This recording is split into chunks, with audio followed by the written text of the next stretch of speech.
Kembali lagi di channel Akbar PN 136. Di jurnal yang kelima ini, saya akan menggunakan extractors di Rust-ActX Web Framework.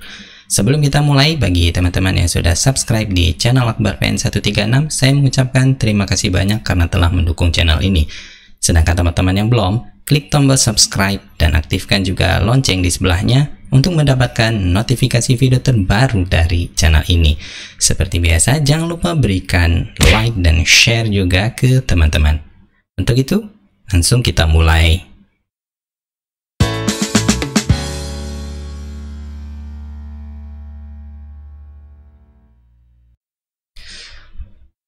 Baik, di Rust-ActX kita disediakan yang namanya ekstraktor untuk mengekstrak data-data di URL, misal path-nya atau parameternya.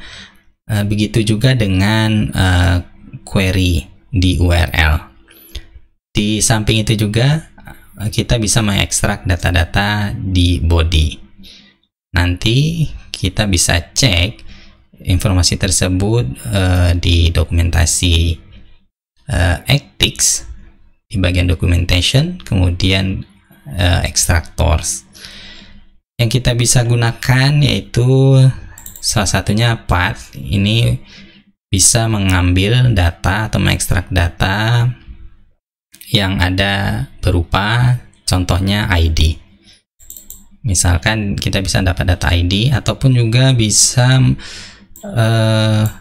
banyak parameter di sini ya guys, seperti di dokumentasinya ada user ID, ada friend. Jadi untuk kasus kita langsung saja kita tambahkan root yang baru di bawahnya. Boleh di sini saya tambahkan root yang baru. Untuk path-nya saya samakan saja di REST client-nya saya. Path-nya itu /versi1/user/ ada parameternya ya guys. Di versi 1 user, kemudian ada ID, kita menggunakan kurung kurawal di situ dan sebut saja parameternya dengan variabel ID. Untuk berikutnya di parameter yang kedua kita tinggal masih sama dengan sebelumnya, root yang lain. Kita bisa menggunakan web di sini, metodenya juga masih get, dan kita kirim ke handler yang akan kita definisikan di sini menggunakan closure. Nah seperti ini ya guys. Jadi kita untuk mendapatkan atau mengekstrak data ID, kita harus mendefinisikannya di dalam parameter di dalam closure ini ya guys. Oke, jadi kita bisa menggunakan, kita sebut saja nama variabelnya ID juga. Bisa juga menggunakan yang lain atau IDX atau lain sebagainya dengan data type-nya yaitu web path. Seperti yang dicontohkan di dokumentasi menggunakan path. Kemudian kalau mau informasi ya tinggal hover saja di sini untuk path. Ini ada dokumentasi mininya. Bagaimana cara menggunakan path ini juga ada. Terus dia memiliki generik di sini dan kita definisikan generiknya, type-nya yaitu string. Jadi kita terima inputan berupa string. Oke, kalau ini sudah, kita coba cek isinya seperti apa. Yaitu kita berikan responnya dulu dengan statusnya oke. Dan kita menggunakan body aja untuk sederhananya. Di bagian sini ya sebut saja saya menggunakan format makro. Di sini ada apa ya, keterangan yang bisa sebut saja sederhana, user ID, ID-nya ini, dan kita masukkan langsung ke dalam format argumen yang kedua, ID. Oke, kemudian saya save aja langsung. Kalau ini sudah, saya coba jalankan servernya. Oke, saat ini server sudah berjalan. Langsung saja saya coba aktifkan. Ini saya hilangkan dulu untuk query dan coba saya kirim. User ID yaitu QWERTY. Oke guys, jadi kita berhasil mengekstrak data ini. Kalau mau coba yang lain, SWD barangkali. Oke, ini sesuai dengan yang kita inginkan. Untuk berikutnya kita mengekstrak query di dalam URL-nya. Ini kita scroll saja ke bawah, nanti ada keterangannya seperti ini. Query contohnya juga harus didefinisikan sesuai dengan dokumentasinya, yaitu kita harus memiliki struct. Untuk itu kita definisikan yang kedua di sini, struct yang kedua. Sebut saja struct ini info. Nah seperti ini, isinya fieldnya kelompok dan data type-nya string saja. Kemudian kita definisikan derive. Di jurnal yang keempat kita sudah pernah menggunakan serializing dan deserializing, jadi kita bisa langsung menggunakan, untuk saat ini cukup deserialize. Oke. Kemudian kita coba scroll tadi yang bawah, coba cek. Oke, ini sudah ada struct info.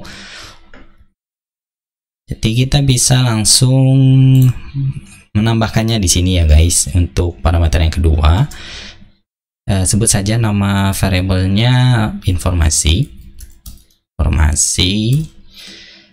dengan type-nya web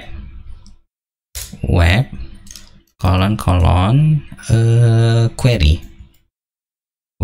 dengan generic type-nya info.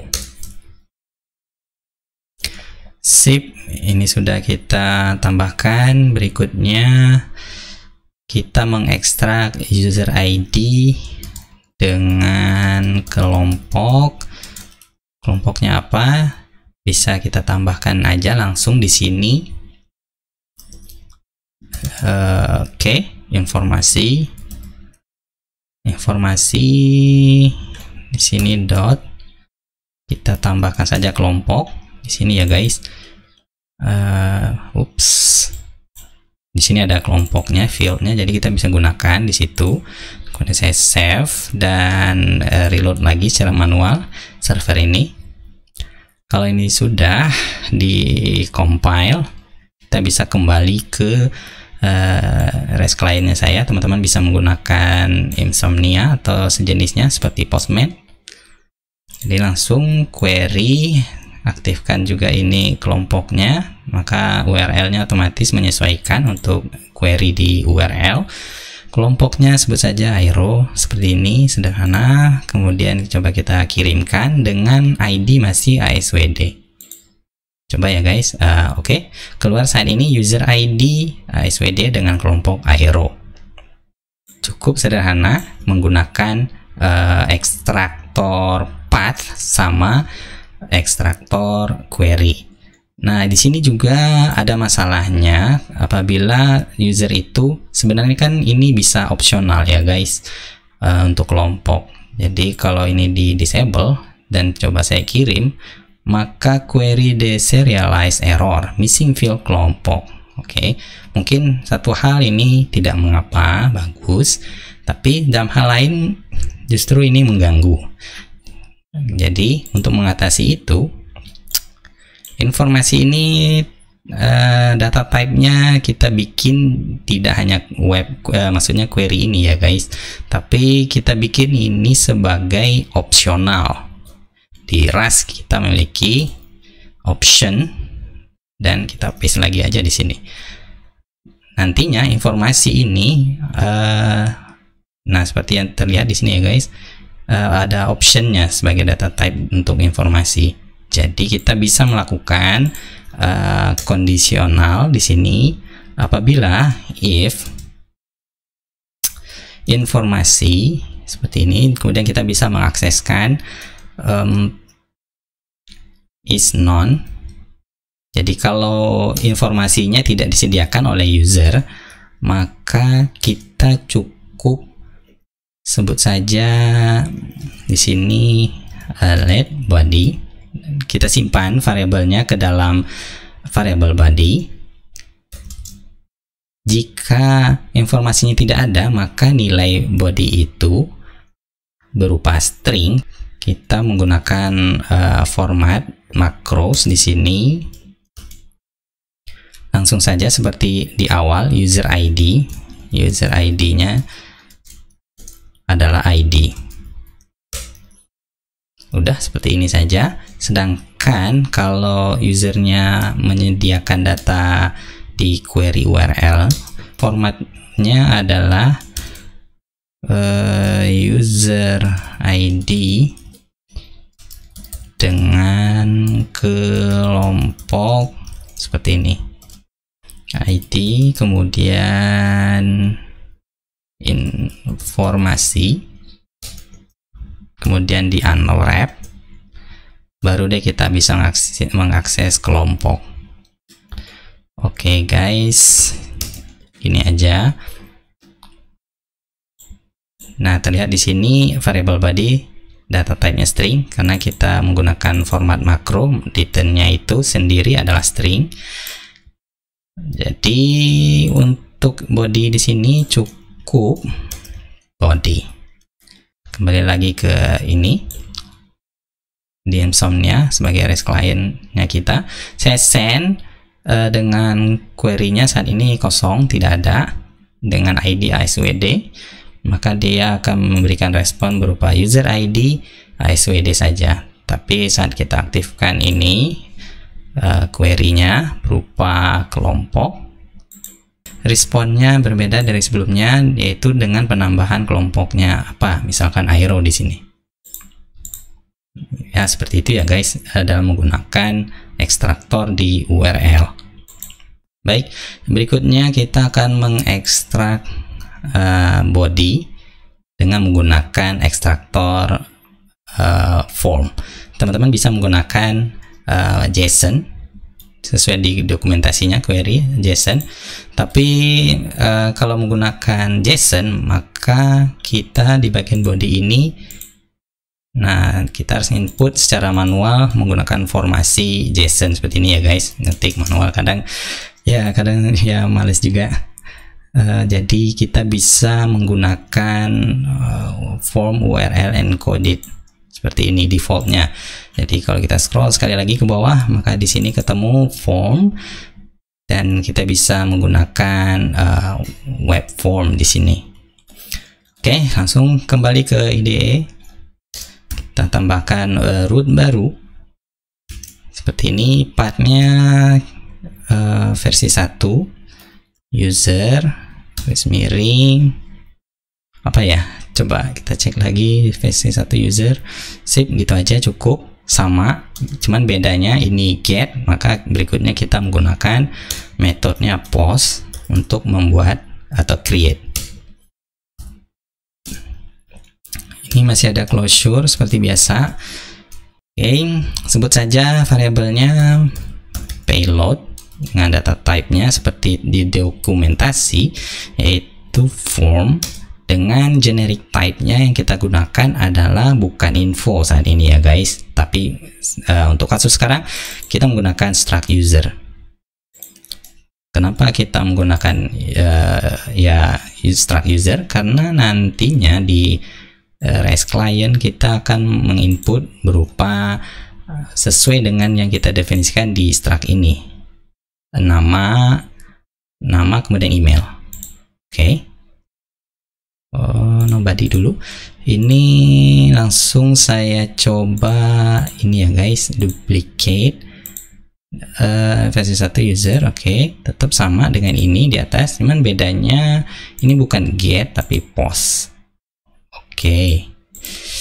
Kemudian ini bukan maksudnya untuk bodinya dengan structure nama, kemudian field berikutnya adalah email. Oke, ini sebagai contohnya saja, namanya katakanlah Fulan. fulan@gmail.com seperti ini. Oke, kita tidak bisa mengirimnya saat ini karena belum disiapkan. Jadi kita kembali lagi aja di bagian routers, bagian method post. Ini handlernya sederhana, kita bikin HTTP response. Kita untuk post ini kita tidak menggunakan status OK, tapi created. Oke, format status code-nya itu kalau nggak salah 201. Teman-teman bisa koreksi saya di bagian kolom komentar di bawah. Oke.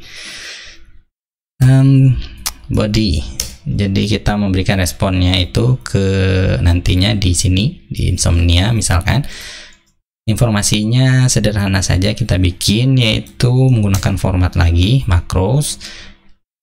User ini namanya user fulan dengan email fulan@gmail.com berhasil dibuat gitu. Oke, tapi ini salah nih, ada yang kelewat sama saya. Oke, tanda petiknya belum ada.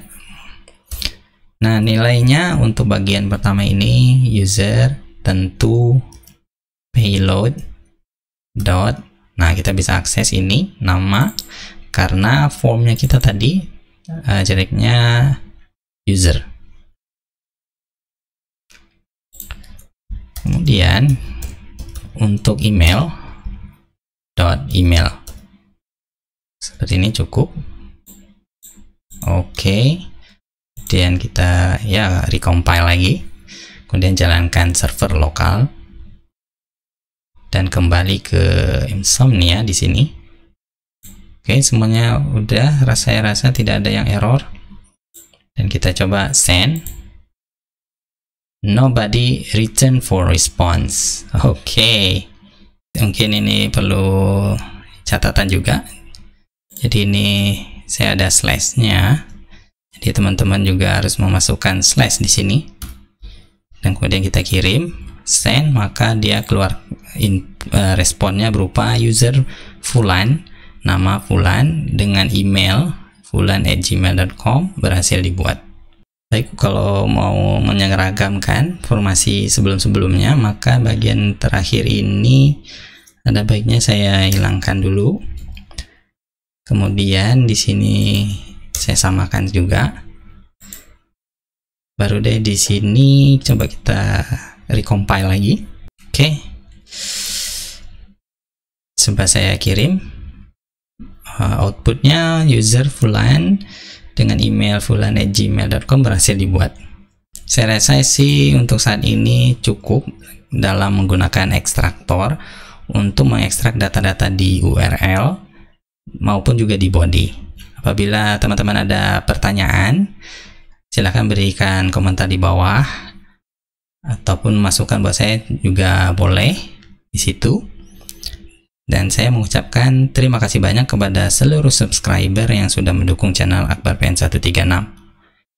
Dan teman-teman yang belum, klik tombol subscribe dan aktifkan juga lonceng di sebelahnya untuk mendapatkan notifikasi video terbaru dari channel ini. Seperti biasa, jangan lupa berikan like dan share juga ke teman-teman. Sekian saja dari saya, and bye.